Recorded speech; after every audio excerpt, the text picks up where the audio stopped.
Bonjour et bienvenue dans ce nouvel épisode. Dans le précédent podcast, nous avons montré comment fidéliser nos clients et les transformer en véritables ambassadeurs de notre marque. Nous avons vu que pour y parvenir, les 4 accords Toltec pouvaient être une véritable boussole. Avoir une parole impeccable en garantissant la cohérence entre promesses et réalité, ne rien prendre personnellement pour gérer les retours avec une intelligence émotionnelle, éviter les suppositions en restant à l'écoute des besoins clients, et enfin, toujours donner le meilleur de soi pour offrir une expérience optimale. La gestion de la trésorerie et les flux de trésorerie, forcément, c'est un sujet, qu'il faut aborder. Plus toi, tu as été assureur, donc c'est Ah un oui. un un sujet, qui te parle bien. Maintenant, tu es auto-entrepreneur, donc c'est pareil, les problèmes de trésor, tu connais. Donc comment un fondateur de start-up ou une personne qui lance son site e-commerce peut mixer finance et impeccabilité de la parole?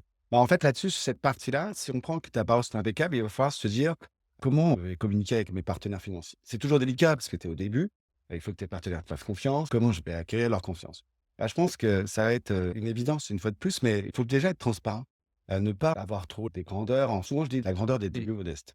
En fait, c'est quoi? C'est de se dire qu'à un moment donné, bah, au démarrage, il faut rester à sa place, aller voir ses partenaires, leur expliquer le projet, être honnête avec eux et puis, se dire: «Bah, voilà les projections qu'on va se donner». Mais pas des projections pour se faire plaisir, des projections qui sont réalistes avec le marché. Et c'est là où des fois on parle des banquiers qui prêtent pas ou autres. C'est simplement qu'en fait, ils prêtent, mais ils vont aujourd'hui être plus attentifs, on va dire effectivement, aux différentes projections qu'on peut leur présenter. Et ça, c'est important. Ensuite, il va falloir établir toujours un cadre de communication régulier parce que ça manque beaucoup. Je le vois, moi je parle avec beaucoup de chefs d'entreprise et c'est vrai, par exemple avec leurs experts comptables aussi où des Mmh. fois ils se voient qu'une fois par an. Mais non, en fait, ça suffit pas. Il faut un reporting mensuel ou trimestriel pour justement éviter les incompréhensions, éviter des factures plus importantes et des mauvaises surprises. Là aussi, il faut pas faire de suppositions, c'est-à-dire qu'il faut se baser sur des prévisions qui vont être chiffrées et réalistes, ce que j'ai dit tout à l'heure. Mmh. Plutôt que de se dire, tiens, au petit doigt levé, comment ça va se passer? Tu te lèves un matin, tiens, aujourd'hui, je vais faire 30 000. Ouais, c'est bien, ça, je vais faire ça, c'est une bonne idée.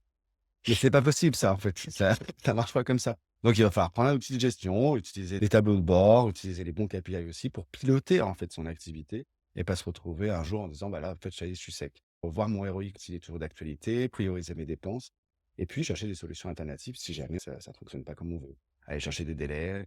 Le tout, c'est de vraiment garder une communication qui soit saine Mmh. et c'est possible, hein, vous savez, avec les financiers, hein, c'est juste, des fois, il faut faire attention à toutes ces on dit, en fait. Mmh. Aujourd'hui, un financier, il a juste besoin de garanties. Mais les garanties, c'est pas forcément des garanties financières. C'est simplement de s'apercevoir qu'en face, il a un entrepreneur qui a la tête sur les épaules.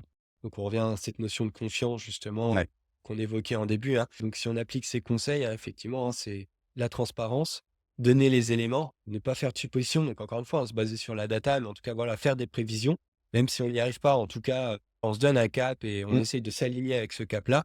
Et puis, ça intervient justement dans toujours faire de son mieux. Cet accord Toltec, hein, finalement, qui revient aussi assez souvent, hein, mais qui est important. Et on peut finalement dédramatiser la partie financière de la gestion d'une entreprise en lancement ou en pleine croissance, en appliquant finalement, ces accords. Complètement, ouais. Il faut avoir confiance en soi, là encore aussi.